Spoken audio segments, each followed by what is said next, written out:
Hey, we are two Star Wars nerds, and we're going to be doing kind of a different style of video, but I think this would be a lot of fun. We used to do these things on like the Life and Lore streams a lot, and I love those streams are going to come back. They have to come back. They have to be revived. But for now, it's like this could be a good way to kickstart these conversations and even have them in the comments. Mm-hmm. But essentially, thinking about Anakin's fall to the dark side, kind of the question is, can you decisively point the blame? Like, I think, whose fault is it? Yeah, who done it, right? And so we could talk about maybe kind of 4 points for this, and maybe there is like a very clear definition in probably some book or EU reference guide where it's like, but bam. But like the Jedi Order and kind of their failures, I don't know if you want to even say corruption, but like kind of the Jedi Order, like I think a case can be made there. You have Palpatine, obviously. Definitely.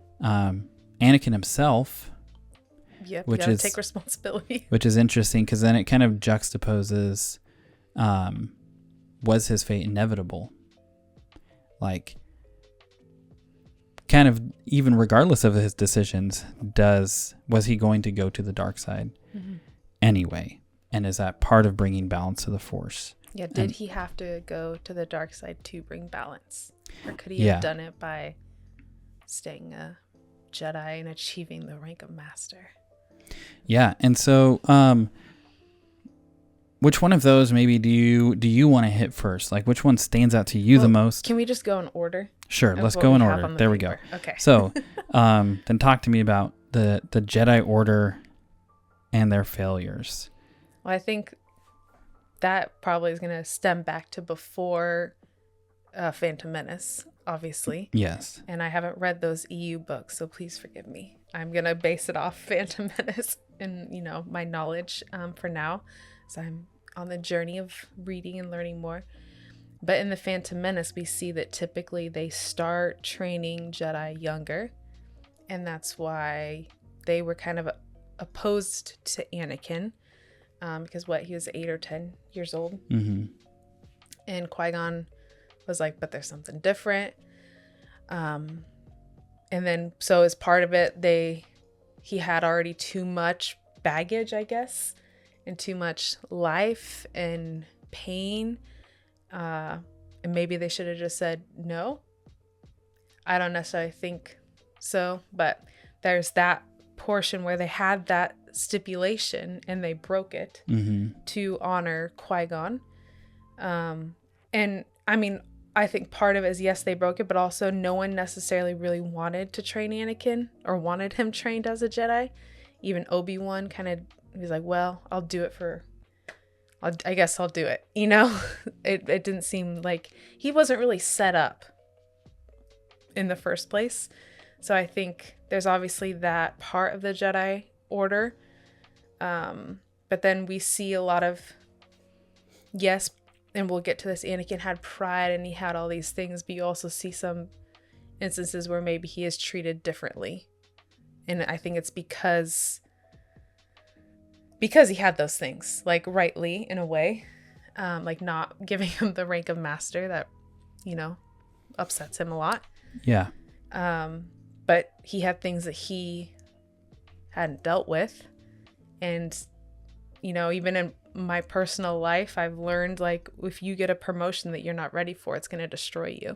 Sure. And everything's brought to light. Everything's exposed. And so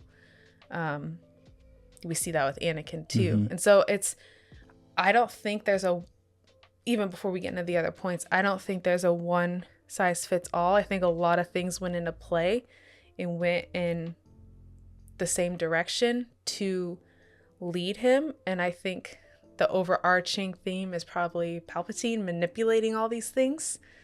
But yeah, that's what I'll say about the first point. Okay. Yeah, no, that's fair. And I feel like for me, thinking about the Jedi Order, obviously you could get into like, okay, there's a lot of fundamentals he would have missed as like a youngling going through, and then attachments are being made. Yeah, he already had an attachment all of to this. his mom, and rightly. Would he have like been how connected to the Force would he have been? Because you see inklings of it, on Tatooine, but it's like, would he, like, let's just say they never touched down, they never found him, right? Like, would he have ended up there anyway? Yeah, like, and then that would play into kind of the last point. Was it inevitable, or would he still have slipped to the dark side, or would he still would have been picked up regardless? Or what if they found him earlier?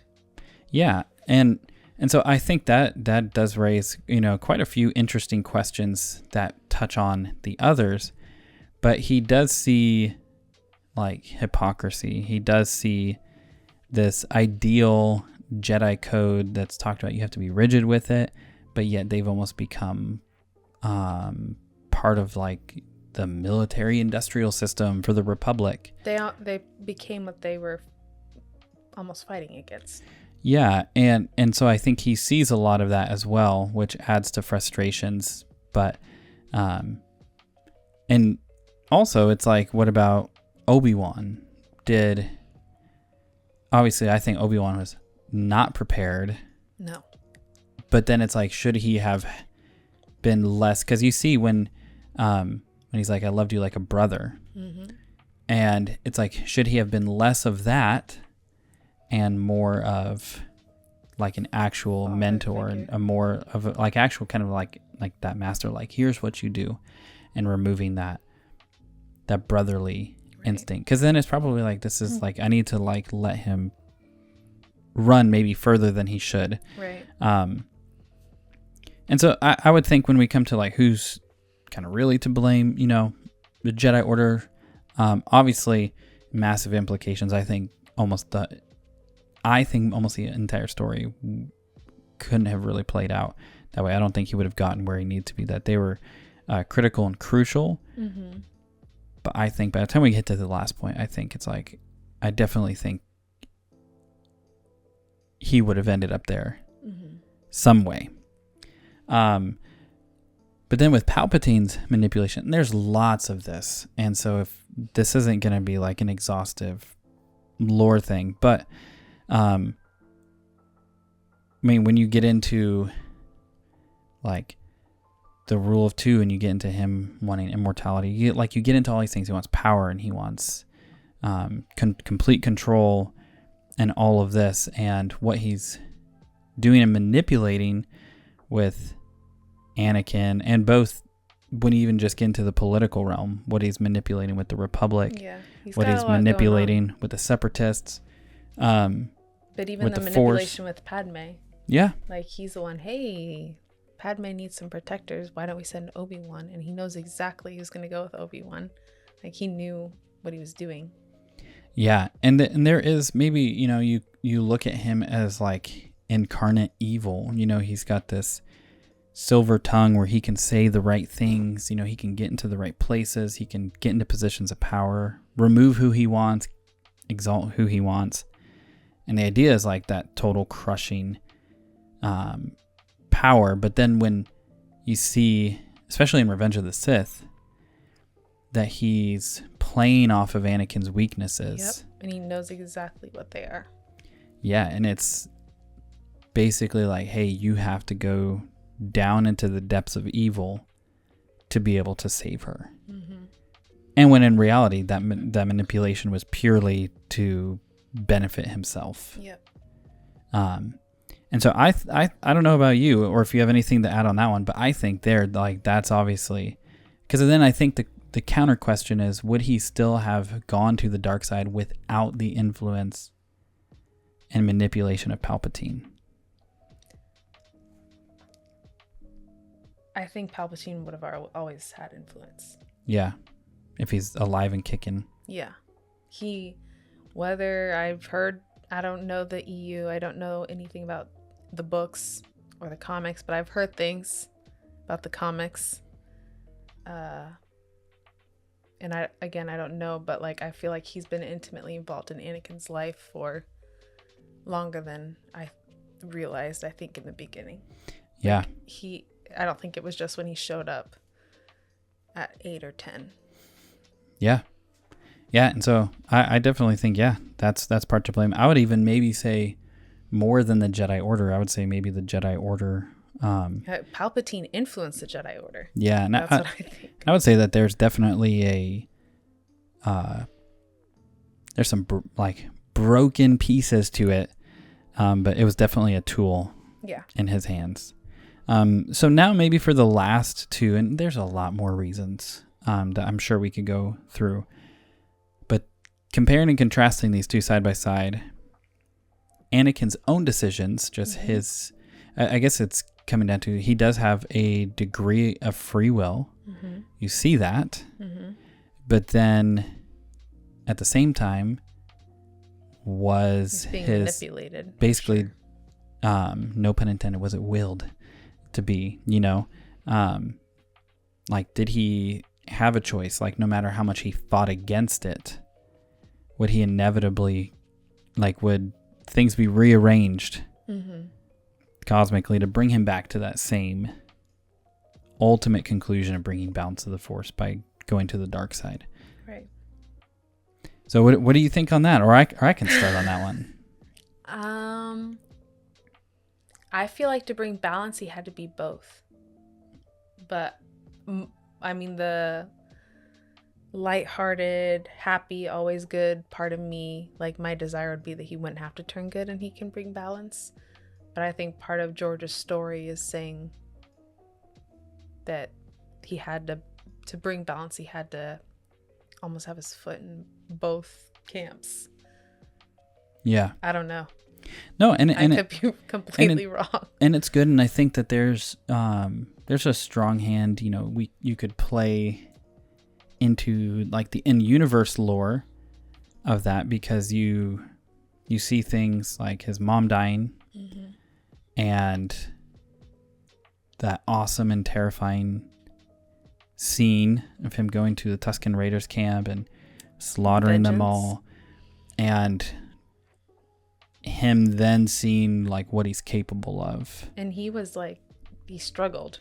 Yeah. It wasn't like when you see Darth Vader, fully Darth Vader in 4, 5, 6, he has no issues choking people out with the Force, blowing up planets. There's no remorse. So there's definitely this progression. Yeah. And then his fear then it plays into the Palpatine manipulation, his fear of losing Padmé. Mm-hmm. And that's what put him over the edge. Yeah. And it's so he's making these decisions, and there's a lot that can be said there. And I think at the same time, he's making decisions out of fear and pride. And that's the worst way you can make a decision. Yeah. And because you're not seeing things clearly. And as broken as it is, that's where the Jedi Order and the Jedi Code speaks against that very thing. I think, especially considering George, on the mythos side, him wanting to tell a modern mythology and something when you're looking at things like Joseph Campbell and the hero's journey, and you're looking at the reality that with Anakin, really, I guess, how would I articulate this? When it comes to for Jordan Peterson, say it this way, strength usually is knowing you're capable of really crazy things, but you actually choose not to. You can withhold that. Right. I think he terms it, Jordan Peterson is far more articulate than whatever spouted out of my mouth. But essentially he'll say something you have the capability of being a monster, but you choose not to. Right. And at first you're kind of restraint. And you're kind of I don't know, that kind of sits weird, but it is there should be real strength is you have this great capability for good and evil within you, and you know what you're capable of, but you actually restrain and you choose the right thing. And so I think when it comes to Anakin as well, it's he he went down that, seeing like what was possible, but then the restraint wasn't there. Right. So the raw strength we're seeing almost as more of a weakness than a strength, because he doesn't have the ability to pull himself back. You had to control it. Yeah, totally out of control. Yeah. So then I think we come to that, like, is his fate inevitable? And we've done videos on this, like, what if Qui-Gon lived? Like, we've done a video on this, was like, what's the chosen one prophecy all about? And we have done, like, what if he like won these like key duels, and like what if he didn't, turn into Vader? I wonder though if the reason Qui-Gon was defeated was because Anakin wouldn't probably go dark with him. Sure. And so there's the Force allowed it, or allowed him to be chopped in half. Yeah, no, I get what you're saying. Kind of like even another, like, what if Qui-Gon never met Anakin? Would he have died like the way he did? Yeah. At the time he did. And I think it just keeps unraveling. Yeah, and I think it does get to that point where I feel like, obviously with Anakin's story, with father and son, with the story of redemption, of good and evil, and that it's not necessarily like a absolution of all evil, where it's like just pure peace and bliss, when it's like, what does balance look like in the Star Wars mythos or whatever? But there is the idea of like, okay, well, there is this free will and the constraint of something that's like larger, predestined sandbox, so to speak. And then there is that, like, well, where if he went this way, like you're saying, would things be rearranged to a certain point, where maybe with Qui-Gon, maybe it's like when he hit, like, maybe it's like there was no other way, like this has to happen. But yeah, that's interesting. So I know it might be the answer might be an amalgamation of all this, but where would you sit? I kind of have 3 points Wow. where I sit to wrap up my thoughts. I think obviously Anakin is a part of it. But I also think a huge factor, and I think you see it in real life, is when you don't have a father. That comes into play too. Like, you normally don't see those stories turn out super great. I mean, there's those exceptions, but I think he wanted a father figure, and you see that in the movie, because he says, I saw him as a father, and Obi saw him as a brother. So obviously he was searching for a father. So yeah, I think it's self. He made decisions, but also he didn't have a father. And I think Palpatine are the 3 main things. And then kind of the overarching, I'm like, is the Force just kind of controlling all that? Okay, that's fair. I think the camp I fall in regarding Anakin is, I don't feel like yes, he has choices, but I feel like he wouldn't be able to escape it. I feel He'd that constantly be fighting it. Yeah, and I don't feel like even him not having a father, being like a product of the Force, of, a product of this counterbalance, I don't think he could have escaped it. I think that it was inevitable.